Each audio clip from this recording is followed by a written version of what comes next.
A Navy SEAL candidate endures crushing fatigue in the freezing surf, anchoring his mind to the private diary of a Roman emperor.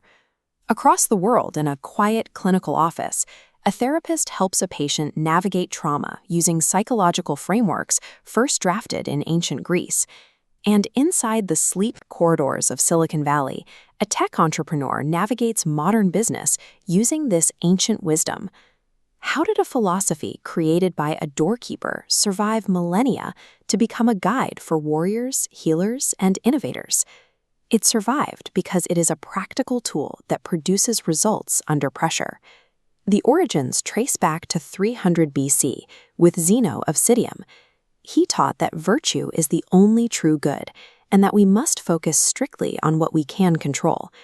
Rome discovered this pragmatic, duty-bound way of thinking and adopted it as a primary operating system for its military empire. From its inception, this was not a mere academic theory. It was a tested psychological weapon utilized by history's most powerful state. In 1681, Marcus Aurelius possessed unchecked power and total access to imperial luxury. Sober, despite his position, he used a private journal, the Meditations, to warn himself against the corrupting influence of his own throne. His writing provides real-time proof of a man practicing internal discipline while carrying the weight of an empire. After the fall of Rome, these texts were lost for centuries, only resurfacing during the Renaissance. The Meditations showed that Stoicism could survive the extreme psychological test of absolute power without breaking the practitioner's moral center. In the 20th century, Viktor Frankl was stripped of everything and imprisoned in Auschwitz. Frankl realized that while his captors controlled his physical body, they could never reach his internal response or his human dignity. His post-war writings popularized this ancient method of maintaining inner freedom when all external freedom is violently denied. The philosophy proved that human dignity can be maintained, even in the face of systemic annihilation. When Navy pilot James Stockdale was shot down over Vietnam, he was held in a POW camp for 7 years.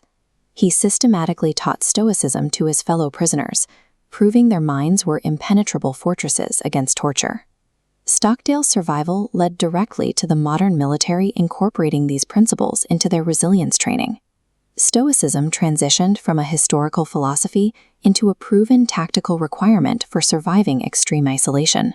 These ancient principles now form the scientific foundation of modern cognitive behavioral therapy.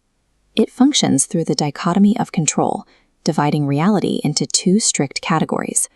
This inner sphere is the domain of the individual, impervious to outside forces.